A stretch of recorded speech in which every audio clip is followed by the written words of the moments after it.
तो doctrine of waiver of right का मतलब क्या है? जैसे सोचो, आज हमारे पास बहुत सारा राइट्स है, जो हमारा फंडामेंटल राइट्स है।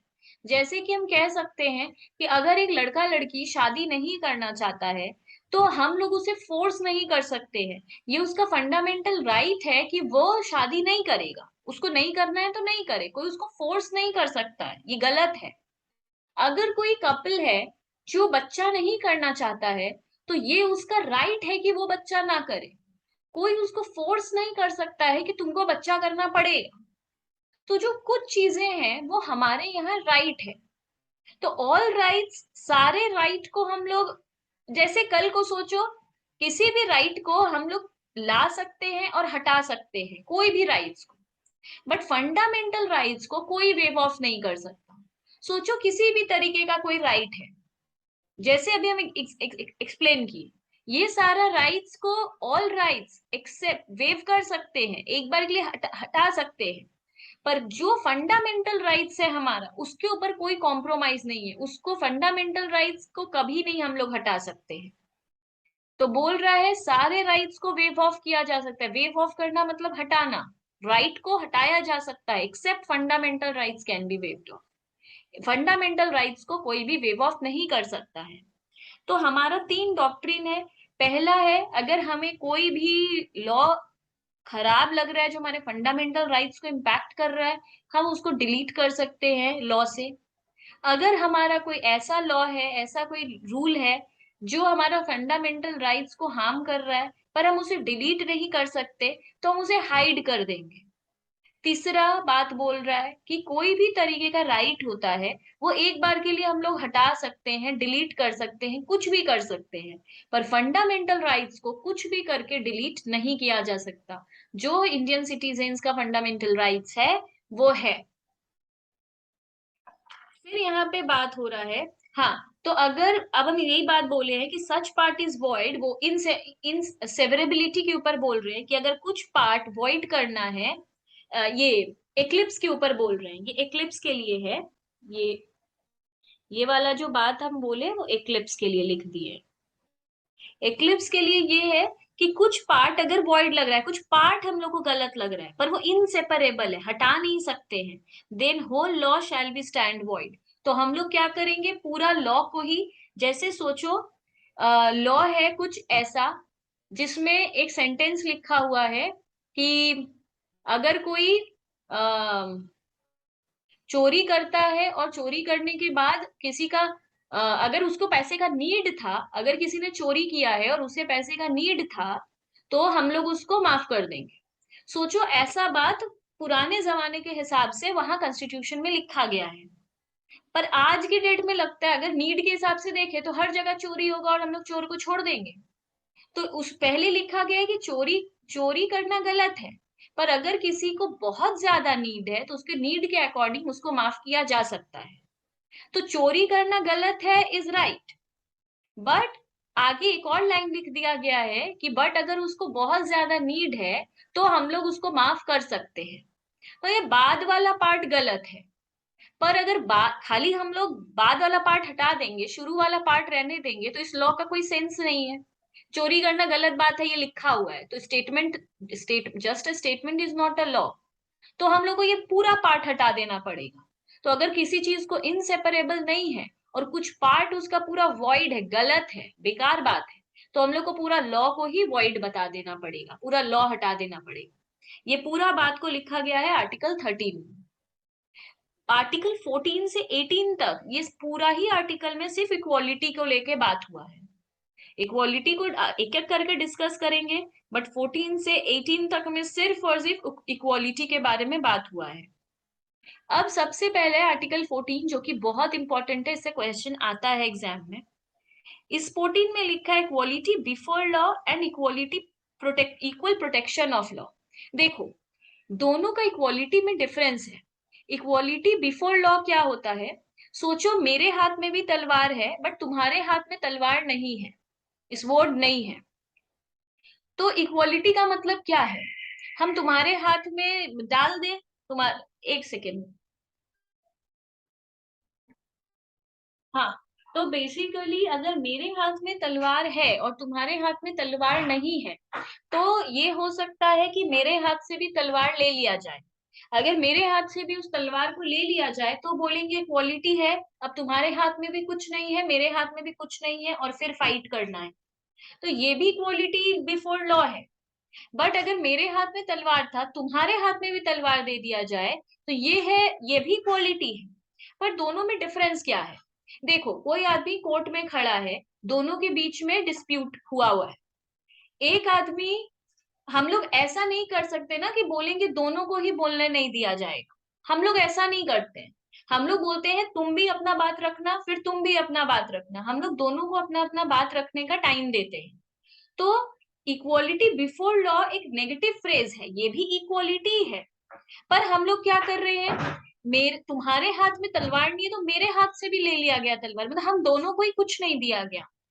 अगर कहीं पे झगड़ा हो रहा है घर को लेके, या बंटवारा हो रहा है, तो दोनों को इक्वल बांटना चाहिए, या दोनों को ही कुछ नहीं देंगे, बाकी सामान, जितना सामान है वो हम लोग डोनेट कर देंगे। बुद्धिमानी का इक्वलिटी क्या है कि दोनों में ही आधा आधा बांटो। ये पॉजिटिव फ्रेज है। नेगेटिव फ्रेज है दोनों को ही कुछ मत दो, सारा सामान डोनेट कर दो। तो यहाँ पे भी इक्वलिटी हो रहा है, बट ये नेगेटिव है। तो ये इक्वलिटी को भी समझना होगा कि कौन सा इक्वलिटी में बुद्धिमानी है। तो इस नेगेटिव फ्रेज में लॉ कैन नॉट फेवर और डिस्क्रिमिनेट बिटवीन टू पर्सन्स। इसमें भी लॉ किसी एक को फेवर नहीं कर रहा है, किस डिस्क्रिमिनेट नहीं कर रहा है, दोनों पर्सन को ही इक्वल मान रहा है। इसमें भी law will give equal treatment, इसमें भी लॉ इक्वल ट्रीटमेंट ही दे रहा है। तो यहाँ पे केस लॉ है इसको लेकर, राम किशन डालमिया वर्सेस जस्टिस तेंदुलकर। इसमें क्या हुआ था, आर्टिकल 14 फॉरबिड, देखो आर्टिकल 14 एक बात बोलता है कि क्लास लेजिस्लेशन और रीजनेबल क्लासिफिकेशन दोनों में डिफरेंस होता है। देखो, किसी भी चीज में अगर हम लोग को भेदभाव करना है, किसी भी, फॉरबिड मतलब मना करना, क्लास लेजिस्लेशन मना है, पर रीजनेबल क्लासिफिकेशन मना नहीं है। इसको ध्यान से समझो। क्लास लेजिस्लेशन क्या होता है, जहां पे हम लोग सामने वाले का जात पात लेके, या क्लास मतलब रिच पुअर लेकर हम लोग अपना पॉइंट रखते हैं। जैसे कि आज अगर सोचो कि हम लोग, मेरा 20 लाख इनकम है, तुम्हारा 2.5 लाख इनकम है। तुम्हारा 2.5 लाख इनकम है इसलिए तुमको कोई टैक्स नहीं देना पड़ता है, मेरा 20 लाख इनकम है इसलिए हम 30% का टैक्स देते हैं। तो हम यहाँ पे नहीं बोल सकते कि गवर्नमेंट पार्शलिटी करता है, तुमसे कोई टैक्स लेता ही नहीं है और मेरे से देखो 30% टैक्स ले लेता है। तो ये रीजनेबल क्लासिफिकेशन है, मतलब गवर्नमेंट जो यहाँ पे रीजनेबल, तुमसे टैक्स लेता ही नहीं है और मेरे से 30% टैक्स लेता है, यहाँ पे भेदभाव तो कर रहा है, पर ये रीजनेबल भेदभाव है, रीजनेबल क्लासिफिकेशन है। मतलब तुमसे क्यों लेगा, तुम्हारा तो इनकम ही नहीं हुआ है, और मेरे से तो लेगा ही क्योंकि हम कमा रहे हैं। तो यहाँ पे अगर टैक्स का भेदभाव हो रहा है, then it is reasonable classification. पर अगर एक जॉब इंटरव्यू निकला है और उसमें बोल रहा है कि लड़की को जॉब नहीं मिलेगा, लड़का को जॉब मिलेगा, और वो एक एम्प्लॉय का काम है, ऐसा नहीं है कि कोई ऐसा काम है जिसमें लड़कियां नहीं कर सकती इसलिए लड़कों को रखा जा रहा है। एक गवर्नमेंट जॉब का काम है अकाउंटिंग का एंट्री करना है, और गवर्नमेंट निकाल रहा है एक ऐसा एड निकाल रहा है, या कोई आदमी भी ऐसा एड निकाल रहा है कि अकाउंटेंट के लिए, पोजीशन के लिए पर्सन चाहिए, but it should be a boy not a girl. तो ये यहाँ पे क्लास लेजिस्लेशन के अंदर आ गया, मतलब यहाँ पे कोई रीजनेबल भेदभाव नहीं है, ये गलत है। यहाँ पे जेंडर बायस हो रहा है, वो जेंडर बायस होना इज नॉट अलाउड। तो बेसिकली क्लास लेजिस्लेशन मतलब बेसिकली पुअर और रिच के बीच में जब हम लोग क्लास सेगमेंट दिखाते हैं, नॉट रीजनेबल। तो आर्टिकल 14 ये फॉरबीड करता है, क्लास लेजिस्लेशन को वो फॉरबीड करता है, किसी का रिच होना या पुअर होने पे भेदभाव नहीं कर सकते, ऐसा हमारा संविधान में लिखा गया है, हमारे कॉन्स्टिट्यूशन। जो FN, तो इस केस में ये वाले चीज को, इस केस में ये वाले चीज का बात का क्लैरिफिकेशन है। फिर एक था FN Balsara versus government of India. ये गवर्नमेंट ऑफ इंडिया के साथ इसका था, ये एक फैक्ट पे बेस्ड है। Unreasonable classification is void. अगर किसी भी चीज के लिए हम क्लासिफिकेशन दे रहे हैं, मतलब हम अपना बात बोल रहे हैं, बट वो रीजनेबल प्रूफ नहीं हुआ, तो बात को वॉइड बोल दिया जाएगा। उस पूरे बात को ही वॉइड डिक्लेयर कर दिया जाएगा। ऐसा इनके केस में हुआ था। तो नोट क्या है, article 14 is granted to all persons. हम लोग इनकम टैक्स में पढ़े हैं, पर्सन्स का मतलब होता है सब कुछ, individual, association of person, body of individual, company, सारे टाइप का कंपनी। तो ये आर्टिकल 14 सारे लोगों के ऊपर एप्लीकेबल है। ऐसा नहीं है कि सिर्फ ये रूल इंडिविजुअल के लिए है, HUF के लिए नहीं है, ऐसा नहीं है, ये सबके ऊपर है। And not confined to citizens only. अगर कोई फॉरेनर भी है तो भी उसके ऊपर ये एप्लीकेबल है। ऐसा नहीं है कि सिर्फ ये इंडियन सिटीजन्स के लिए बनाया गया। अगर इंडिया में एक फॉरेनर भी बैठा है तो उसके साथ भी हम लोग भेदभाव नहीं कर सकते हैं। इंडिया के बाहर के लोगों के साथ भी हम लोग नहीं कर सकते हैं। इसलिए हम लोग देख सकते हैं जिसके पास आज के डेट में बांग्लादेश का सिटीजनशिप है या बाहर का कोई सिटीजनशिप है, तो भी इंडिया में वो कभी भेदभाव उसके साथ नहीं होता, क्योंकि ये कॉन्स्टिट्यूशनल राइट है उसका, उसका फंडामेंटल राइट है कि वो उसके साथ किसी भी तरीके का डिस्क्रिमिनेशन ना हो। अब इसके बाद आता है हमारा आर्टिकल 15, जिसमें बोला गया नो डिस्क्रिमिनेशन। ऊपर हमें बोला गया था क्लास के बेसिस पे कोई भी तरीके का मतलब भेदभाव नहीं होना चाहिए रिच पुअर को लेके। बट आर्टिकल 15 में क्लियरली नो डिस्क्रिमिनेशन के बारे में लिखा गया है कि इंडिया में रिलीजियन को लेके, किसी के रेस को लेकर, कास्ट को लेकर, रेस का मतलब क्या होता है, काला गोरा होना, ये नाटा लंबा होना, मोटा पतला होना, उसको हम लोग रेसिज्म कहते हैं। जो लोग होते हैं वैसे बोलते हैं। तो रेस होता है फिजिकल आउटलुक को लेकर लोग जब बोलते हैं। तो काले गोरे पे इंडिया में, बट जब ब्रिटिशर्स थे तो उन लोग पूरा रेसिज्म करता था। काले मतलब इंडियंस को काला बोल के, अपने आप को गोरा बोलकर हम लोगों को जॉब नहीं देते थे, हम लोग से लो ग्रेड का काम कराते थे। तो इन सारी चीजों को ब्रिटिश का कॉन्स्टिट्यूशन से हटाया गया। कास्ट को लेके तो पता ही है, बहुत था इंडिया में। दलित को लेकर, सुद्रास को लेकर इंडिया में तो था ही। सेक्स को लेकर तो था ही, लड़का लड़की पे, लड़की लोग को काम नहीं मिलता था, काम पढ़ने नहीं दिया जाता था। प्लेस ऑफ बर्थ, अगर कोई बहुत छोटे गांव में जन्म लिया है या बहुत मतलब अगर कोई ट्राइबल है, वैसा जगह से एकदम लिया है, जंगल टाइप के जगह में लिया है, तो भी हम लोग उसको सिर्फ बड़े शहरे वालों को हम लोग देते थे जो मेट्रो सिटीज से थे। तो ये सारी चीजों को आर्टिकल 15 में गलत ठहराया गया है कि किसी का भी डिस्क्रिमिनेशन इस बेसिस पे नहीं कर सकते, ये ग्राउंड नहीं होना चाहिए। हाँ, ये ग्राउंड हो सकता है कि अगर कोई स्टेट गवर्नमेंट है, सोचो कि आज महाराष्ट्र गवर्नमेंट है, वो बोल रहा है एक गवर्नमेंट जॉब निकला है जिसके लिए हम सिर्फ महाराष्ट्र का ही लोग को लेंगे, जिसके आधार कार्ड में महाराष्ट्र का एड्रेस होगा सिर्फ उसी को जॉब मिलेगा, कोई और स्टेट्स का लोग को हम जॉब नहीं देंगे। ये डिस्क्रिमिनेशन, ये इनडिस्क्रिमिनेशन नहीं है। ये ऐसा नहीं है कि वो भेदभाव कर रहा है, अरे वो अपना स्टेट का लोग को गवर्नमेंट जॉब देना चाहता है। जैसे बंगाल में, वेस्ट बंगाल में ज्यादातर गवर्नमेंट जॉब के लिए बंगालीज को प्रायोरिटी देते हैं, या यहाँ का जिसका आधार कार्ड में यहाँ का है, आज हम लोग क्या यहीं पे बॉर्न एंड ब्रॉटअप है, तो हम लोग को मिल जाता है गवर्नमेंट जॉब। पर अगर कोई बाहर से आया तो वेस्ट बंगाल में भी नहीं लेते हैं। तो ये कोई वेस्ट बंगाल की गलती नहीं है। ये ऐसा होता है कि जहाँ का स्टेट है, जहाँ का स्टेट गवर्नमेंट है, वो वहां के ही लोगों को प्रायोरिटी देगा। और क्यों नहीं देगा, वो अपने स्टेट के लोगों को देगा।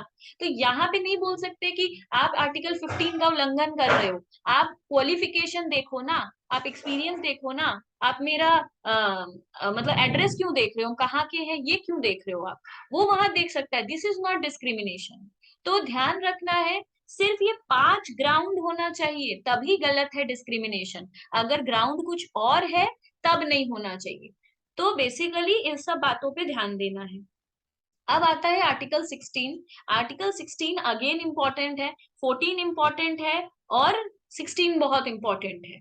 इसमें क्या है, इक्वालिटी इन पब्लिक एम्प्लॉयमेंट। देखो यहीं पे था वो पब्लिक एम्प्लॉयमेंट में कि जो हम लोग जॉब का होता है, तो 3 एक्सेप्शन है इसका। तो यहाँ पे हम लोग देखेंगे कि इक्वालिटी इन पब्लिक एम्प्लॉयमेंट मतलब गवर्नमेंट एम्प्लॉयमेंट, इसका 3 एक्सेप्शन है। SC ST और OBC अगर है तो हम लोग इक्वालिटी हम लोग को मेंटेन करना होगा। रिलीजियस बॉडी है और एम्प्लॉयमेंट इन स्टेट और इट्स पार्ट।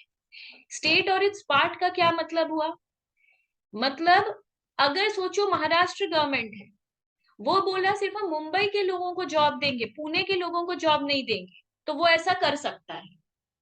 वो पब्लिक एम्प्लॉयमेंट का अगर केस है तो वो SC ST और OBC के अलग से रख सकता है रिजर्वेशन। रिलीजियस बॉडी पे वो अलग से रख सकता है। रिलीजियस बॉडी पे मतलब जैसे कि सोचो एक गुरुद्वारे का हेड चूज करना है, तो एक गुरुद्वारे का हेड कौन हो सकता है? एक सिख पर्सन ही हो सकता है। एक हिंदू को या मुस्लिम को तो गुरुद्वारे का हेड नहीं बनाएंगे। तो यहाँ पर प्रेफर कर सकते हैं रिलीजियस को भी, रिलीजियन को भी। जैसे बहुत बार जॉब निकलता है कि सिर्फ SC ST या OBC ही अप्लाई कर सकता है। तो इन लोगों को लेकर हमारे कॉन्स्टिट्यूशन में बहुत जगह दिया गया है कि नहीं, इन लोग के लिए रिजर्वेशन रखा जाए। इसलिए जैसे स्कूल कॉलेज में भी हमारे लिए रखा जाता है कि 20 सीट रख दो, 10% सीट SC ST और OBC के लिए होगा। तो इन लोगों के लिए अगर हो रहा है तो फिर ये सही है। अगर रिलीजियस बॉडी में रीजन होना चाहिए, अगर किसी मंदिर का कमिटी बन रहा है, कमिटी का हेड बनाना है, जो सारा पूजा वूजा का ध्यान रखेगा, तो हिंदू ही सही मायने में पूजा पाठ का ध्यान रख पाएगा, क्या जरूरत है क्या नहीं जरूरत है। अगर उस जगह पे एक मुस्लिम को बना देंगे तो वो कैसे ध्यान रखेगा कि पूजा के लिए क्या जरूरत है, क्या रूल्स है, क्या रेगुलेशंस है। वो उतना ध्यान नहीं रख पाएगा क्योंकि उसको इतना नॉलेज नहीं है। तो कहीं कहीं पे रिलीजियस बॉडी पे अगर हम लोग रिलीजियन पे ध्यान दे रहे हैं तो वहां पर हमारा सही है। इक्वालिटी ब्रेक नहीं हो रहा है, डिस्क्रिमिनेशन नहीं कहेंगे। और अगर महाराष्ट्र गवर्नमेंट बोल रहा है कि हम सिर्फ मुंबई के ही लोग अप्लाई करें, पुणे के लोग अप्लाई ना करें, तो वहां नहीं बोल सकते कि मुंबई भी तो महाराष्ट्र में है, पुणे भी तो महाराष्ट्र में है, फिर आप ऐसे क्यों कर रहे हो, आप पूरे महाराष्ट्र को फोकस करो। वो ऐसे नहीं कर सकता है। गवर्नमेंट का कुछ काम होगा, गवर्नमेंट का कुछ होगा जिससे उसको मुंबई के ही लोग चाहिए। तो 3 केस में नहीं बोल सकते कि डिस्क्रिमिनेशन हो रहा है। आर्टिकल 15 को नहीं घुसा सकते, आर्टिकल 14 को नहीं घुसा सकते। आर्टिकल 16 क्लियरली 3 एक्सेप्शन बताता है अगर पब्लिक एम्प्लॉयमेंट का बात हो रहा है, गवर्नमेंट जॉब का बात हो रहा है तो। इसके बाद आता है आर्टिकल 17, जिसमें बोला जाता है एबोलिशन ऑफ अनटचेबिलिटी, जो छुआछूत था कि तुम नीचे जात के हो, तुम मंदिर नहीं घुस सकते, तुम लोग को मतलब जनरल कास्ट वाले और शेड्यूल कास्ट वाले एक साथ बैठ के खाना नहीं खा सकते। ये जो सारा अनटचेबिलिटी था इसको एबोलिश किया गया। आर्टिकल 17 के थ्रू इसको एबोलिश किया गया और इसको हटाया गया।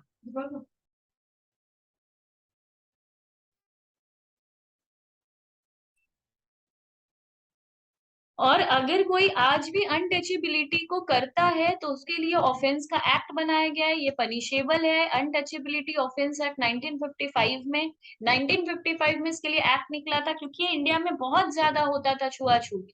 तो बेसिकली अनटचेबिलिटी को रोकने के लिए इसे एक्ट के अंदर ऑफेंसिव बनाया गया कि इसे पनिशेबल कर दो, जो अब से ये करेगा उसको पनिशमेंट मिले। इसके बाद ये कुछ खास इंपॉर्टेंट नहीं है आर्टिकल 17, इसलिए आर्टिकल 18 में आओ। एबोलिशमेंट ऑफ टाइटल।